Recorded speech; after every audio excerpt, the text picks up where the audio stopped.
Welcome to the Happy Mindset Podcast, episode 166. Today's episode is called La Thérapie. Today I'm just going to talk around therapy.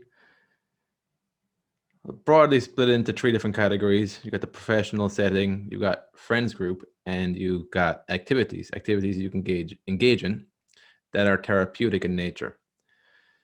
So my journey into therapy and coaching, it's been a bit of a mixed bag. To be honest, I didn't even know I was heading in this direction initially.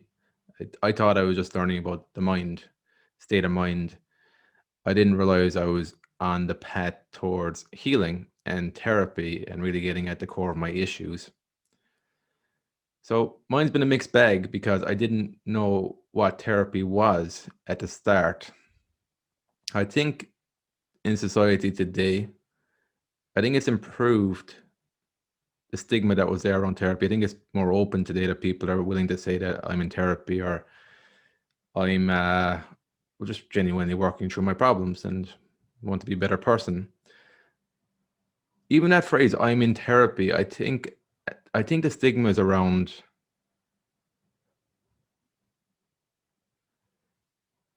at some level it feels like this person hasn't got their shit in order.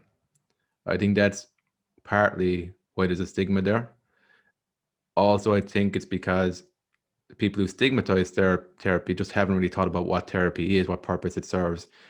And a misperception I've seen around therapy in the past has been that you go to somebody to figure out your problems for you.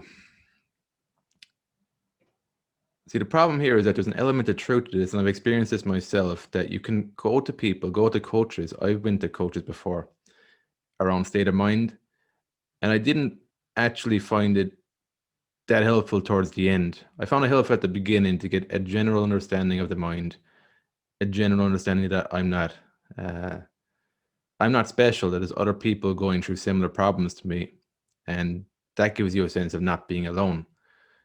But I found in the school of thought of the coach that I was going to, it felt very dogmatic and rigid a lot of the time. And I felt too in my head. And I feel therapy, the purpose of therapy in my life has been to gain healing, to feel into emotions that I've bottled up. That gives me a clarity of mind. It gives me a peace of mind that I wouldn't have otherwise. That's where, that's why I see the purpose of therapy useful. That's why I see it as a useful thing to do. And for me, that doesn't look like a specific way either. So that phrase, I'm in therapy, doesn't really mean much to me, to be honest.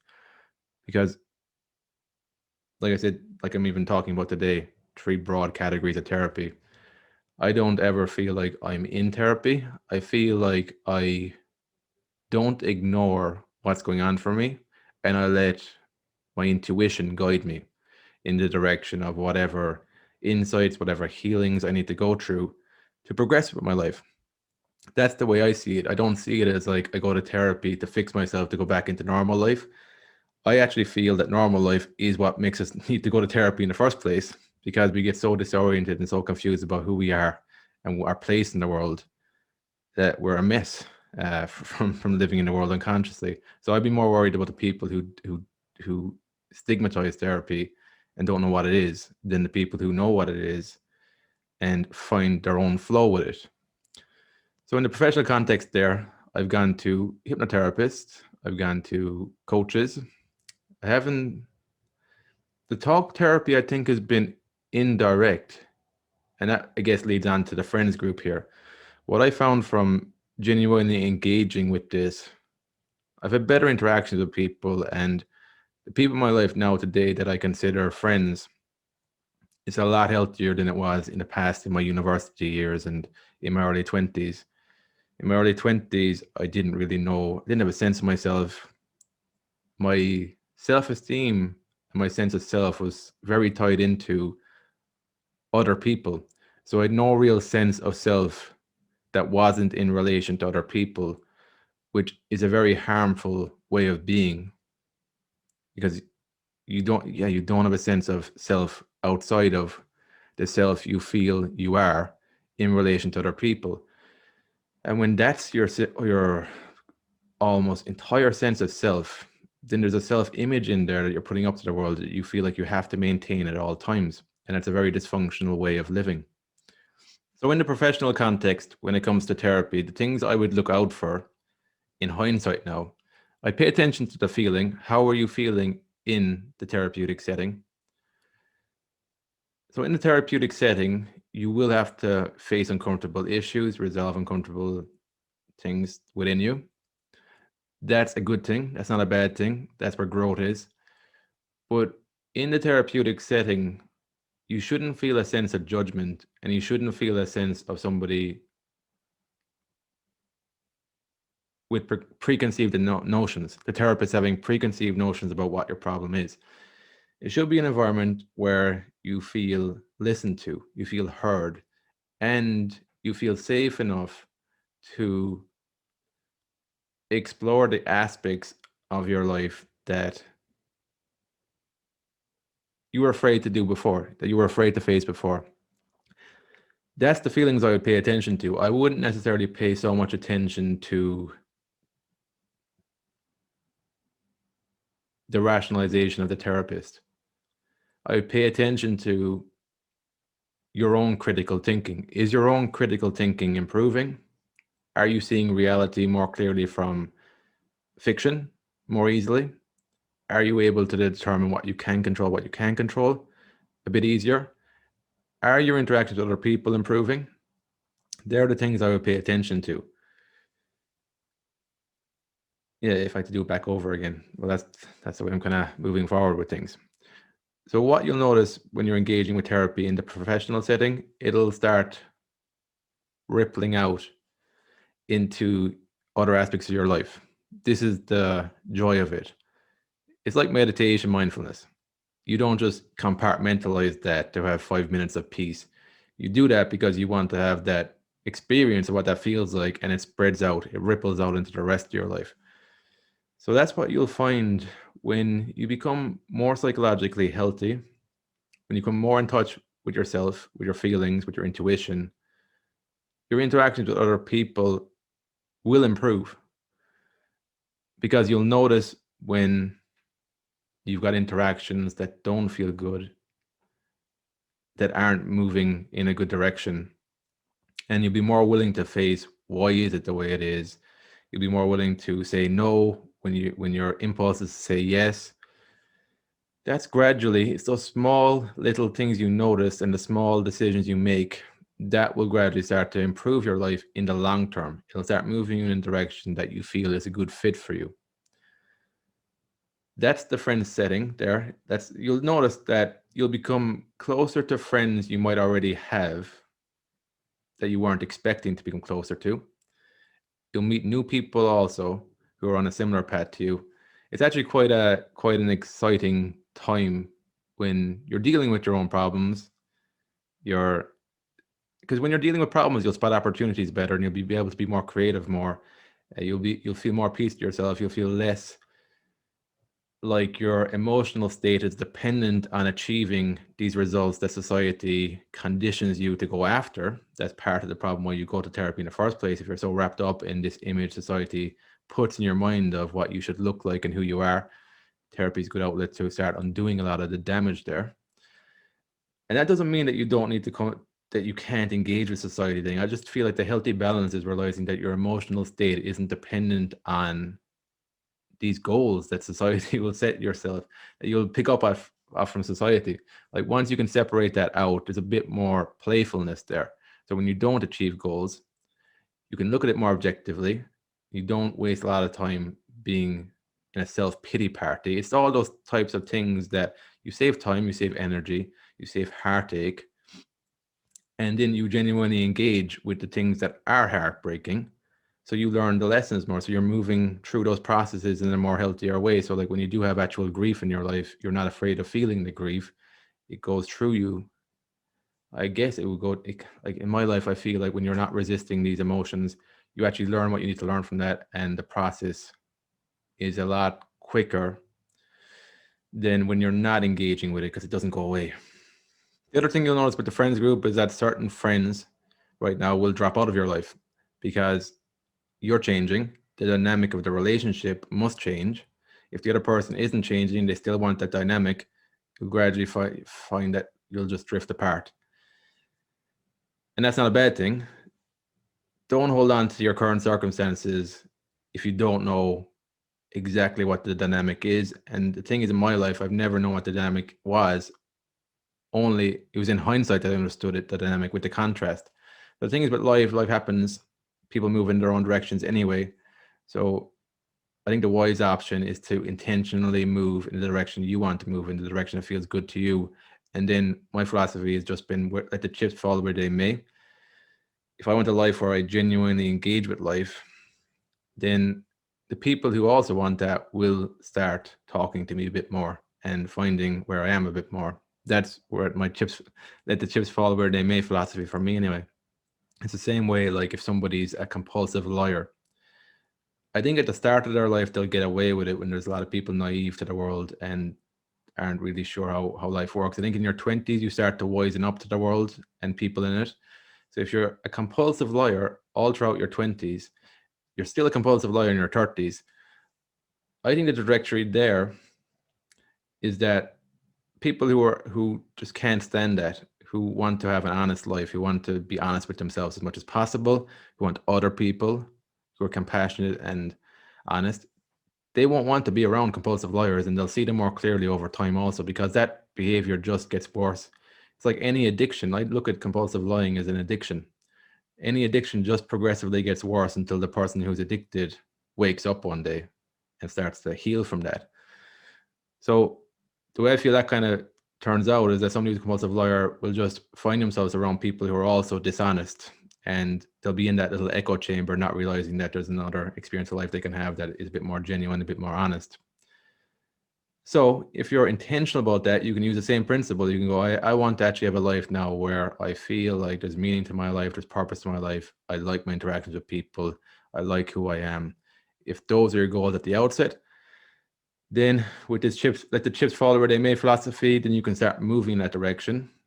And then where it becomes difficult is that you probably will come across times where you felt like the person was your friend, and now that you're moving in this direction, you're starting to actually see them in a new light, a side that you've never seen of them before.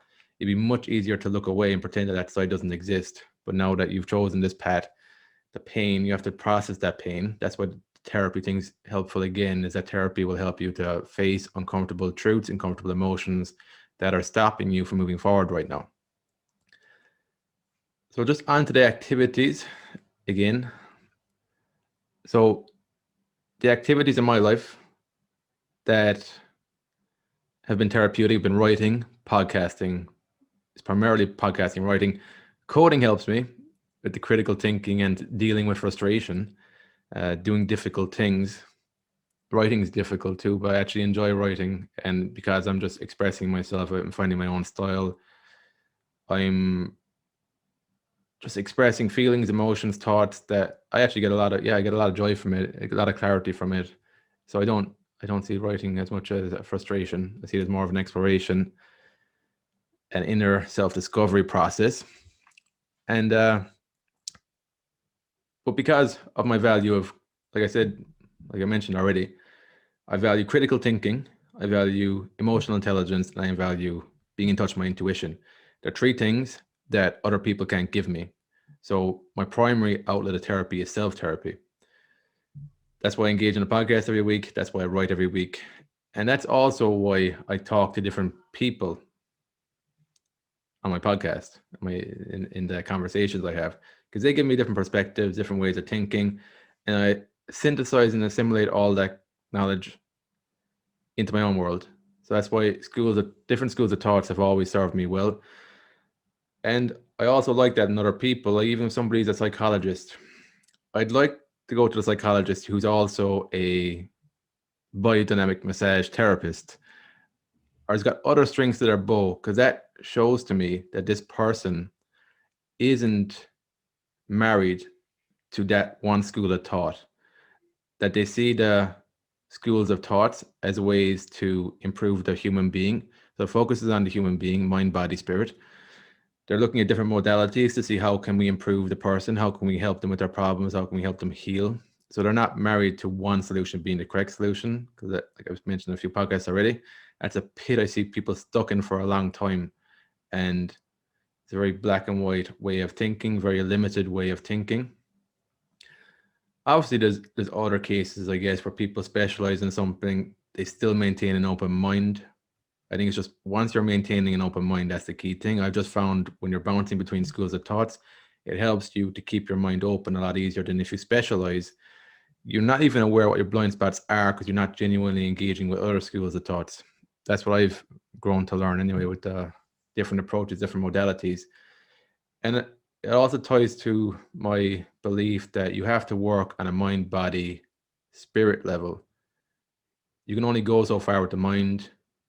You can only go so far. Also, I think with the body, if you're not thinking clearly day to day, because the thinking will help you to organize your day, get clear on your values, get clear on your interactions with people. It helps you pay attention to all that stuff that I don't think just on a body level you'll be able to pay attention to. Working on the body will help you to connect with the suppressed feelings that you're holding that are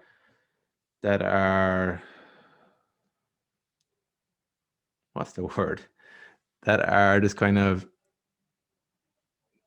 those feelings that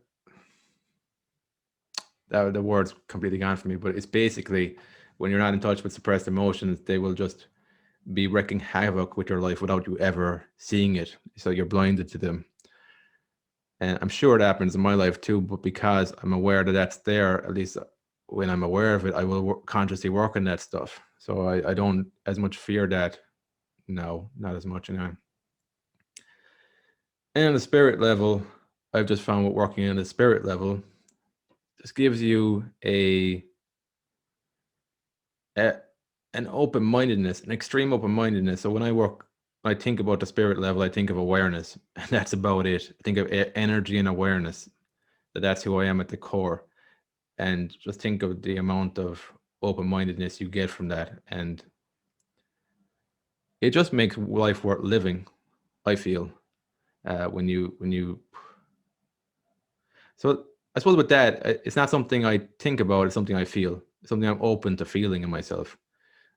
But I think you can actually also repress that feeling that you're much more than you think you are, because you can kind of get lost in that when you're actually overthinking that feeling. But if you just naturally allow that feeling to come up, own that feeling, I just feel like it kind of brings a sense of aliveness to yourself that you wouldn't have otherwise. And I think that manifests in your creativity and your art. And so at the moment, something I'm looking at is Edward Munch, because I'm still writing my book at the moment, The Edge. There's a chapter in it called Mind-Bending Art, and I'm looking at the imagery that David created in the Artistic Nuance podcast episode. He had the Mona Lisa, with my character with a beard. He had Edvard Munch's The Scream picture, and in The Son of Man, what's his name, Marguerite, he's a French guy, French painter. I'm just looking into that now and find it fascinating because the Son of Man has got an apple in front of the man's face. There's claims that the man is Marguerite himself. But I was looking into that, and it was a surrealism movement which was tied to which was inspired by Freud's book, The Interpretation of Dreams. And just looking into that, it just makes you aware of the habit of the conscious mind to fill in things that aren't actually there. So when you look at that picture of the Son of Man, what you'll notice that your tendency is to imagine what the face looks like behind the apple, even though you'll never know what it looks like. And it just makes you aware of that desire within us to know the unknown. And I find that fascinating about life. When I think about it on a subconscious level, it's fitting that they tied it to Freud and somebody in the psychological field who's exploring the unconscious. I find that fascinating that there's elements of your reality that are created from your unconscious mind. And when you start to pay attention to the lessons your unconscious mind is trying to teach you, it just makes life a bit more like a treasure hunt or puzzle on some level. I feel that anyway. But they're the main things anyway I want to explore about therapy today. Uh, like I'm saying, I think art and creativity and self therapy are very powerful, and then meeting other like minded people, because I found in my life self therapy is good, but then there's only so much I can do for myself without speaking to other people, be it friends, be it professionals. It's just, I suppose that the advice I would give about therapy is to not feel like it's not feel like you're a person in therapy, or that it's something that you do that other people don't do. I'd feel I'd approach it in the sense that some people like football, some people like fashion, some people like to engage with in therapy. That's the way I kind of feel about it. It's not an identity you need to carry around with yourself. It's something you can engage with that will help you feel more yourself. That's just the way I'd kind of simply sum it up at the end there. And the thing is, people engage in therapy whether they're aware of it or not, because if they're not doing a professional setting, they'll have friends, they'll have somebody they can open up to. And if they don't have somebody they can open up to, they'll have an activity that they engage in that is therapeutic to them that they mightn't be aware of. So for me, it's writing, podcasting, it's even running as well. I run quite a lot.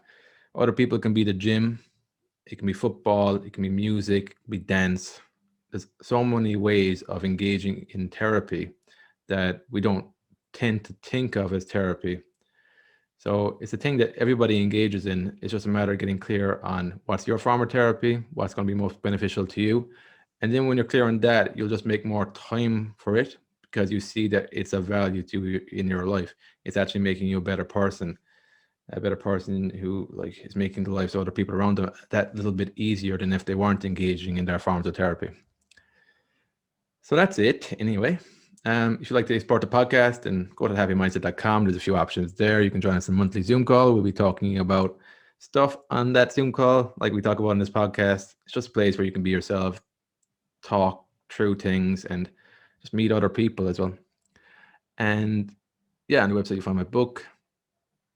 I think that's it for today. So thanks again for listening, and I'll speak to you on the next episode.